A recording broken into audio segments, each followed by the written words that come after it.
Assalamualaikum warahmatullahi wabarakatuh. My name is Nisa Inani binti Muhammad Jamil and I am the representative of Group 7.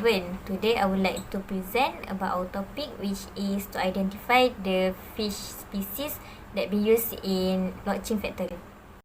This project was done to determine the species of fish that has been used in the making of Lokcing. The methodology that been used in this project is DNA extraction, agarose gel electrophoresis, polymerase chain reaction, and bioinformatics. As a result, the species that been given has been identified as Clarus gariepinus, which is an uncommon species that used as ingredient of Lokcing. The sample was received by Enrico, which is one of our group member, on 19 May from Encik Iqmal. The weight of the sample is 32.78 gram, while the length of the sample is 3.5 cm. This sample was taken from a Lokcing factory to identify the species that been used in making Lokcing. The most common fish that been used in making Lokcing usually is sardine, but some also use other species. So in this project, we will discover the species that has been used in this factory of Lokcing. This is some of the picture of the sample that we received on 19 May. The objective of this mini project is to identify the species used in Lokcing factory. This is the picture of all the group members doing a meeting before we starting the mini project, so all the members understand the whole progress of this main project. This is the materials that we use in DNA extraction. As you can see, we do some changes in buffer T1, proteinase K solution, and buffer BE. Before starting the experiment, we clean the table first and preheat the buffer BE in incubator, and then one of the member are cutting the sample into pieces and put it in microcentrifuge tube and added buffer T1 and proteinase K. Then we incubate all the sample for 1 hour and occasionally vortex all the sample every 10 minutes. Then we centrifuge the sample 5 times, first to bind the DNA, 2 times to wash the DNA, fourth time is to dry the silica membrane, and the fifth time is after putting the buffer BE. This is the result for sample 1 and sample 2.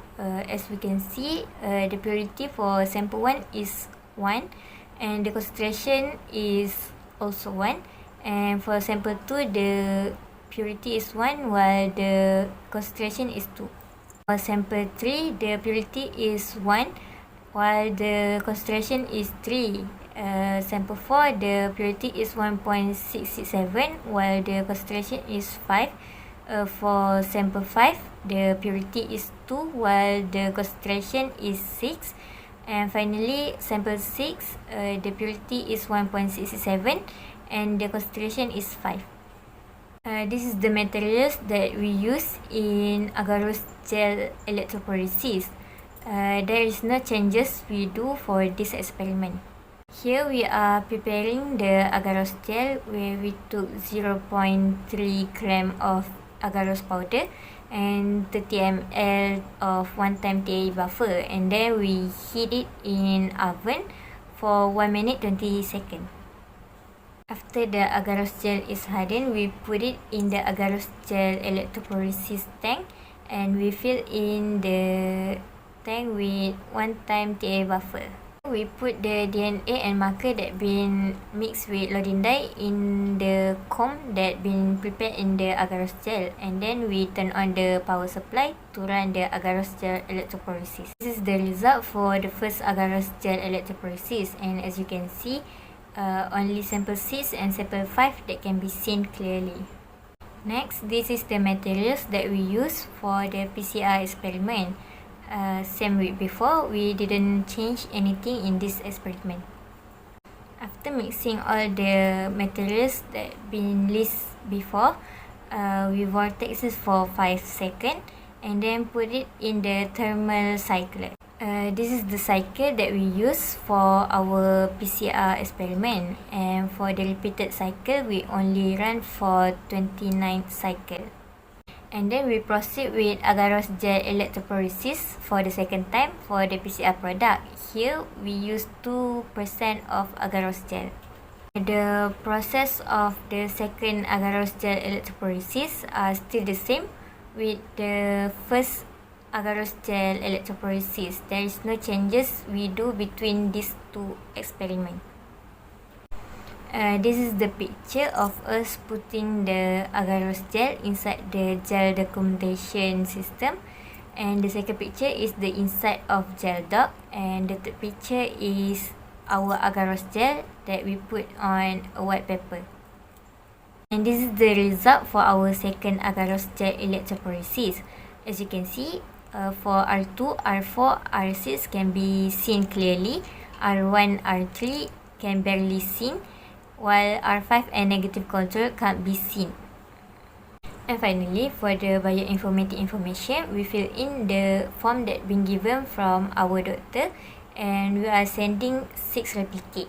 This is the 6 sequence that we receive after a few days. Then we use BLAST to identify all the 6 replicate that we have sent. As you can see, our percentage of identification for all replicate is all above 90%.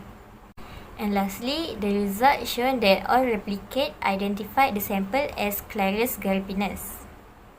First, DNA extraction. The reason we change the proteinase K is because the amount of DNA extraction is increased according to the increasing value of proteinase K that added into the DNA extraction process. And according to Jackson et al. 1990, the most efficient DNA extraction method for fresh tissue was treatment with proteinase K. Some of our sample has a low purity and concentration, while some has a high concentration but a low purity. This is because there are some human error. For example, the buffer solution that been used in the DNA extraction process are not accurate according to the manual. Other than that, there might be some contaminated during the experiment. Contamination that occurs may be problematic for low biomass sample. The second discussion is about agarose gel electrophoresis. As you can see, some of the band could not be seen due to the error that happened during the experiment.